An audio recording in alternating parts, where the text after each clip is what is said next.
Hey everybody, quick video today. It's chick season, and for anybody who already has chickens or maybe you're getting into chickens, you're probably familiar with these standard mini feeders and waterers.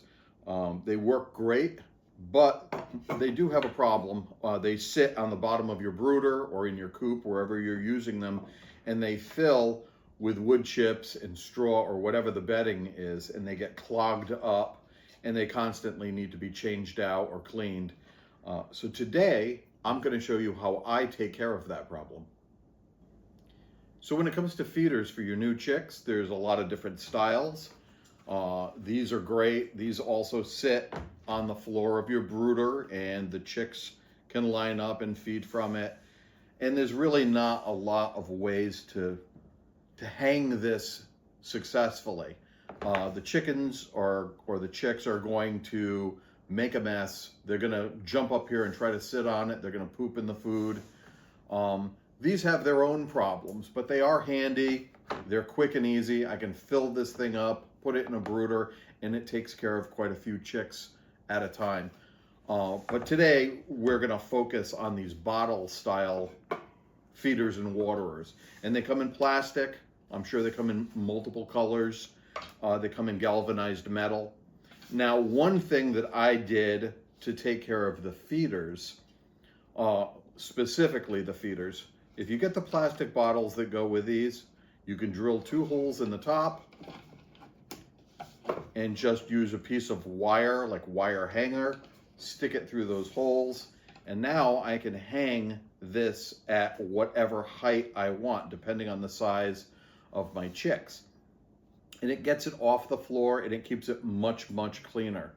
But it only works with feeders, and it only works if I'm using these plastic bottles. And to be honest, I prefer using a ball canning jar, glass jars. They screw in much tighter. They last longer. I can see what's going on in here as far as food and water. And the downside is I can't drill into this. Now with a water dispenser, you can't drill into the bottle, because if you drill into this, you break the surface tension or whatever is causing the water to stay at that height. I'm not a scientist, but I do know if you drill into this bottle, this isn't going to work anymore. So the trick is we want to hang these without drilling any holes in the bottles. And preferably, like I said, I like to use the glass bottle. I can see exactly how much water is in my water dispenser. I can also see exactly how much food is in the food dispenser.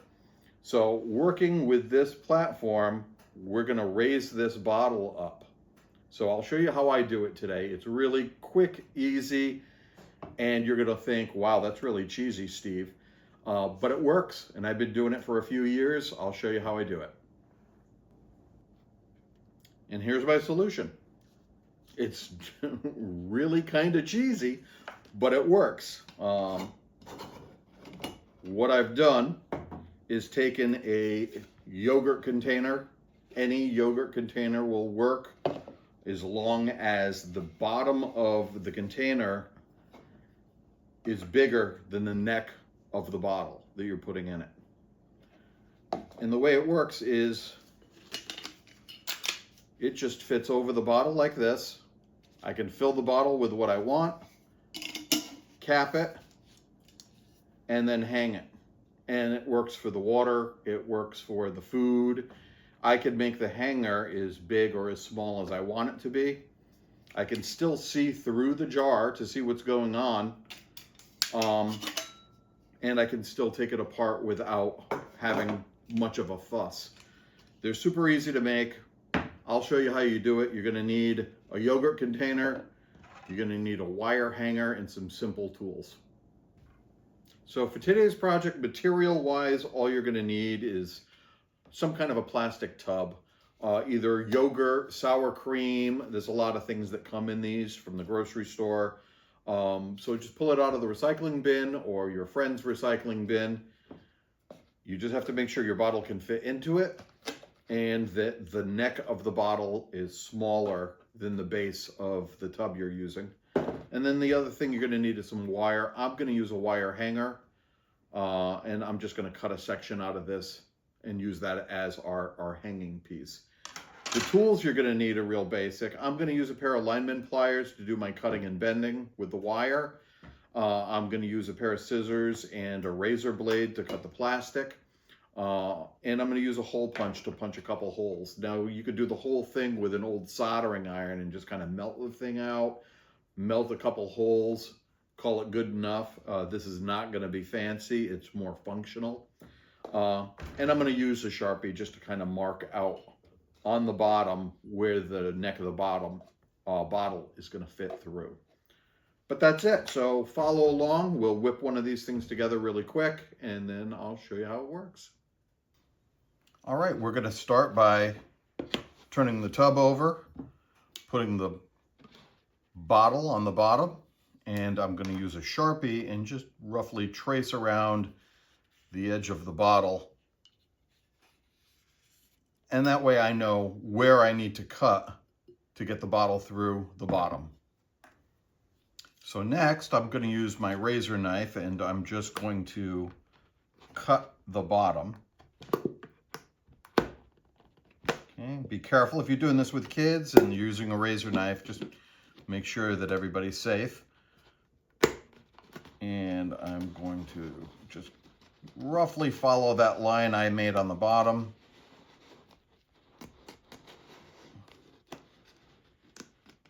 And get that cut out. Not super pretty, but it'll work. And I just want to make sure my bottle fits in there, and it does. Okay, and it's a nice tight fit too, which makes it even that much better. That's the hardest part, really. That's finished. So let's move on to just cutting out the sides. So with the ones I made in the past, this cut is the next thing we're going to do. I came up about 1 inch, thereabouts, and each of these little side straps is about 2 inches. Not super important. That's just the way I had measured it last time and cut it. But if you want, you can say the bottom is 1 finger width and the sides are 2 finger widths, however you want to measure. But basically what we're going to do is we're going to cut down both sides and make this like strap. And then I rounded this to make it less likely to tear over time. Cut across to the other side, so exactly opposite. I've got these 2 straps. So that's what we're going to draw out on this piece here. And you can use a ruler and make everything really straight if you want, or you can just eyeball it. I'm just going to make a straight line down. And like I said, about 2 fingers wide, I'm going to make another straight line down. And then I'm going to do the same thing on the other side. And then I'm going to connect them across the bottom. And we'll just cut those out with a pair of scissors. Or if you're more comfortable with a razor knife, you can use that. Once you have it all drawn out, I'm just gonna, like I said, I'm gonna use a pair of scissors. You can use whatever.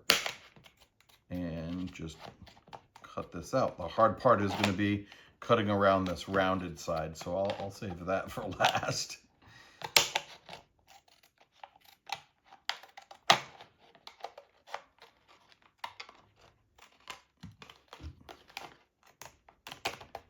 But I'll just get this cut out, and then we can move on to punching holes.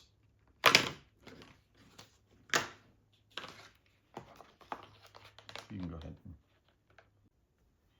Now that we have it all cut out, I'm going to use a hole punch. Now, if you don't have a hole punch, you can also use a hot nail and just melt it through. Or like I said, you could use a soldering iron and melt the hole through. You could use a drill, but you know, that's kind of overkill and you may end up ripping up the plastic. So either melt through it or punch through it. So let's get that done, and then we'll get our wire made for it.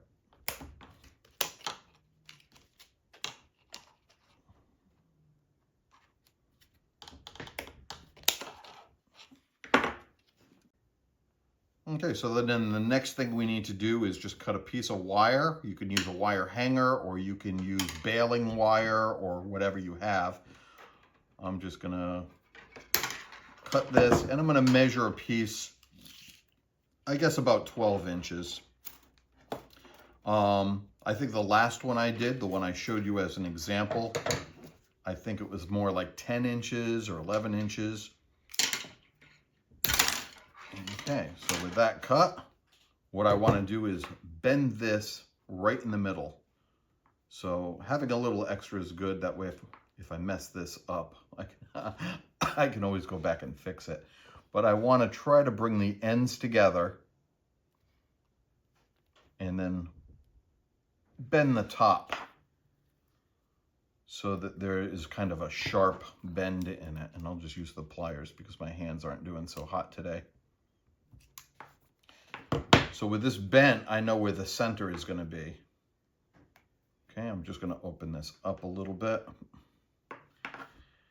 And this, it's better long than short. If this is short, it's not going to fit around the back side of the bottle. And you'll see what I mean when we put all this together. But like I said, I went with 12 inches. Okay, then we're just going to open this up a little bit. We'll bring back our piece. And this wire is just going to fit right through those holes that we made. And I'm going to bend it out a bit so it makes a hook. Like that. Let me just crimp that up.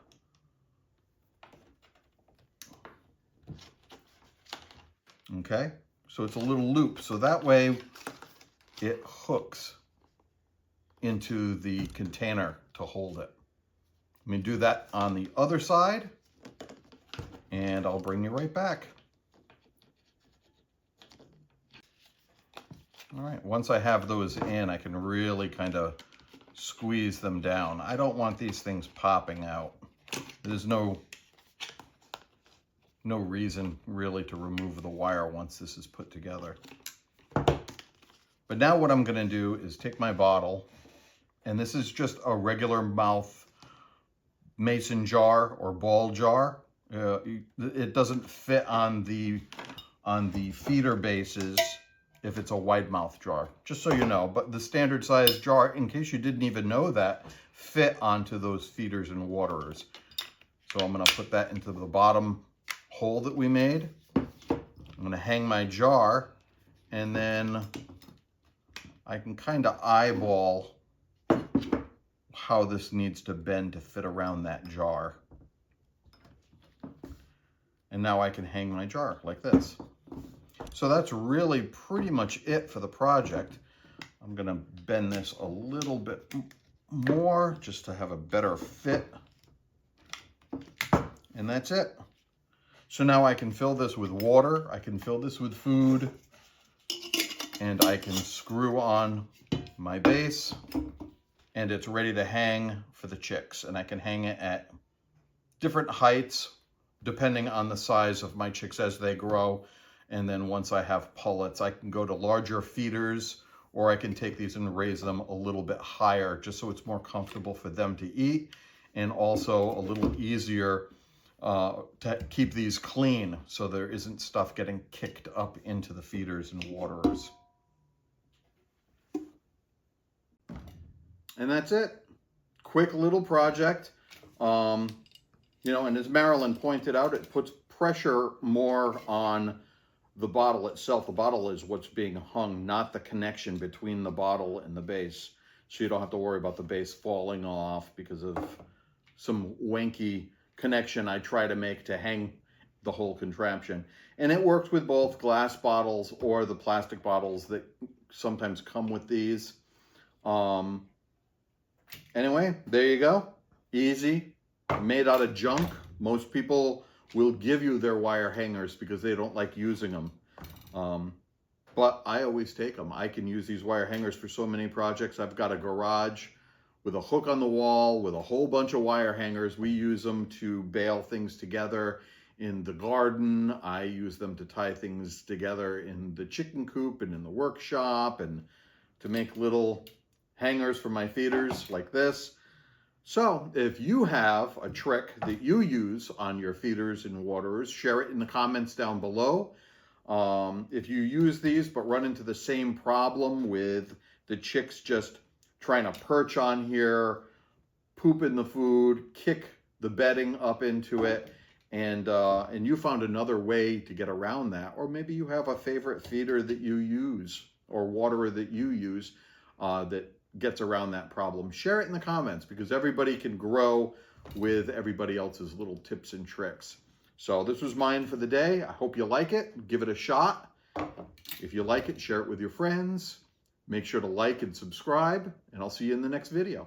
Bye.